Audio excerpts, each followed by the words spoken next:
জুবিন গাৰ্গে ন্যায় পাবনে জুবিন গাৰ্গৰ ন্যায়ক লৈ যেটো আমি সকলো লাগি আছিল আৰু অবশেষত এখন নাটকত পৰিণত হৈছে আপোনালোকে নিশ্চয় জানে যে মুখ্যমন্ত্ৰী হিমন্ত বিশ্ব শৰ্মা ডাঙৰীয়াই 6 অক্টোবৰতহে মাতিছিলে অসমলৈ শ্যাম কানু আৰু সিদ্ধাৰ্থ শৰ্মাক মানে অনুৰোধ জনাইছিলে যে তেওঁলোক আহিব লাগিব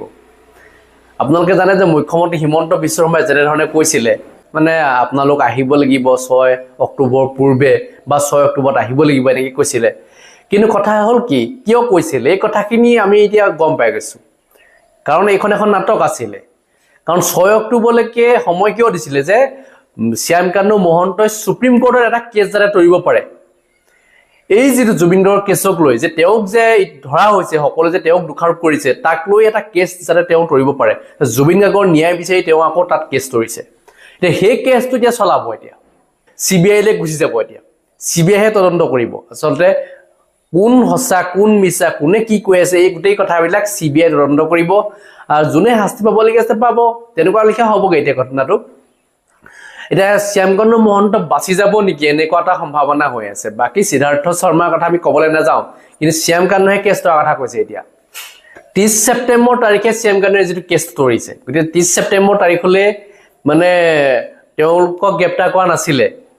কিয় গ্ৰেপ্তাৰ কৰা নাছিল তা আগৰছলৈকে যে গ্ৰেপ্তাৰ নকৰিলে কাৰণটো কি গোটেই কাৰণ তাতে গম পোৱা গল যে তেওঁলোকে এটা কেছ জাৰে তৰিবলৈ সময় পায় এই গোটেই কথাবিলাক এটা নাটক হৈ পৰিছে এতিয়া নাটকীয় এখন মানে আমি এই নাটকখন চাই থাকিব লাগিব এতিয়া আৰু নাটকখন বেছি দিন নচলিব খুব কম দিনতে এই নাটকখন শেষ হ'ব বুলি মই ভাবিছো আপোনালোকৰ মতামতসমূহ আগবঢ়াব আজি এই নিউজটো আপোনালোকে চালে গম পাব যে মই কোৱা কথাখিনি সঁচা নে মিছা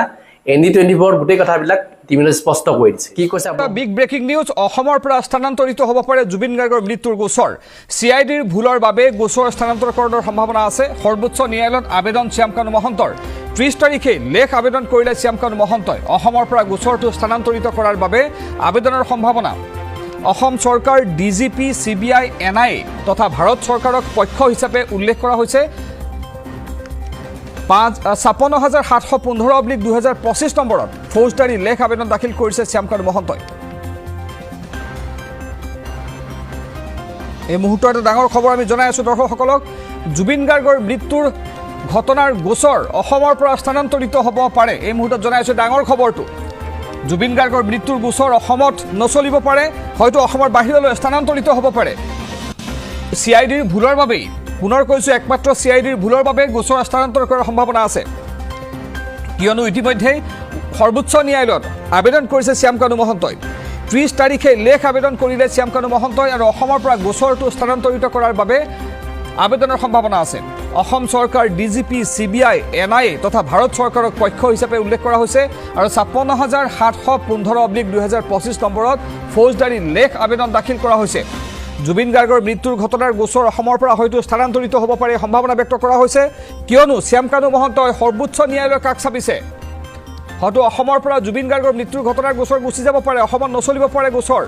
এই গোচৰৰ বিচাৰ হয়তো চলিব পাৰে ৰাজ্যৰ বাহিৰত পুনৰ কৈছো কিয়নো শ্যাম কানু মহন্ত এগৰাকী অভিযুক্ত তেওঁ ইতিমধ্যে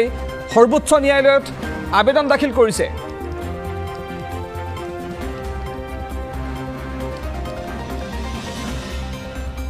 আমি পুনৰ জনাইছো গুৰুত্বপূৰ্ণ খবৰ CBIৰ ভুলৰ বাবে ঘটনা হয়তো সংঘটিত হ'ব পাৰে জুবিন গাৰ্গৰ মৃত্যুৰ ঘটনাৰ গোচৰ অসমৰ পৰা স্থানান্তৰিত হ'ব পাৰে CIDৰ ভুলৰ বাবে গোচৰ স্থানান্তৰকৰণৰ সম্ভাৱনা আছে সৰ্বোচ্চ ন্যায়ালয়ত আবেদন কৰিছে শ্যাম কানু মহন্তই আমি পুনৰ জনাইছো সমগ্ৰ অসমবাসীয়ে সমগ্ৰ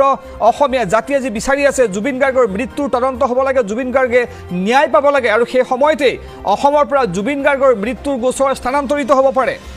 এই মুহূৰ্তত এটা বিগ ব্ৰেকিং নিউজ আমি জনাই আছো CIDৰ ভুলৰ বাবে ঘটনা হয়তো সংঘটিত হ'ব পাৰে অৰ্থাৎ স্থানান্তৰকৰণ হ'ব পাৰে জুবিন গাৰ্গৰ মৃত্যুৰ গোচৰ অসমৰ পৰা কিয়নো ইতিমধ্যে উচ্চতম ন্যায়ালয়ত আবেদন কৰিছে অভিযুক্ত শ্যাম কানু মহন্তই উচ্চতম ন্যায়ালয়ৰ কাষ চাপিছে যেহেতু ইতিমধ্যে তেওঁ গ্ৰেপ্তাৰ কৰা হৈছে তাৰ পূৰ্বে তেওঁ এই কাম কৰি থৈ আহিছে উচ্চতম ন্যায়ালয়ত তেওঁ কাষ চাপি আবেদন দাখিল কৰিছে 30 তাৰিখে যোৱা 30 ছেপ্টেম্বৰ তাৰিখে লেখ আবেদন দাখিল কৰিছে শ্যাম কানু মহন্তই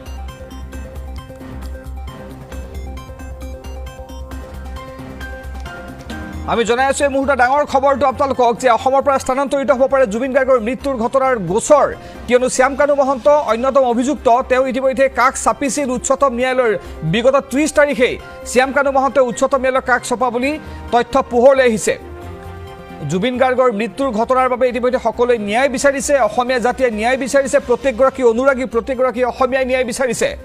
আৰু ইয়াৰ মাজতে শ্যামকানু মহন্তই উচ্চতম ন্যায়ালয়ে কাষ চাপি আবেদন কৰি থৈ অহাৰ এক খবৰ আহিছে আমাৰ হাতলৈ এটা ডাঙৰ খবৰ জনাইছে এই মুহূৰ্তত গোচৰটো হয়তো অসমৰ পৰা স্থানান্তৰকৰণ হ'ব পাৰে জুবিন গাৰ্গৰ মৃত্যুৰ ঘটনাৰ যি গোচৰ অসমৰ আটাইতকৈ চৰ্চিত বিষয় জুবিন গাৰ্গে ন্যায় পাব লাগে সকলোৱে এই ঘটনাক লৈ লাগি আছে যে ন্যায় পাব লাগে জুবিন গাৰ্গে আৰু সেই সময়তে সৰ্বোচ্চ ন্যায়ালয়ত আবেদন দাখিল কৰিছে শ্যামকানু মহন্তই আৰু ইয়াৰ বাবে হয়তো এই আবেদনখনৰ বাবে হয়তো অসমৰ পৰা CIDৰ ভুলৰ বাবে গোচৰটো স্থানান্তৰকৰণ হ'ব পাৰে অসমৰ বাহিৰলৈ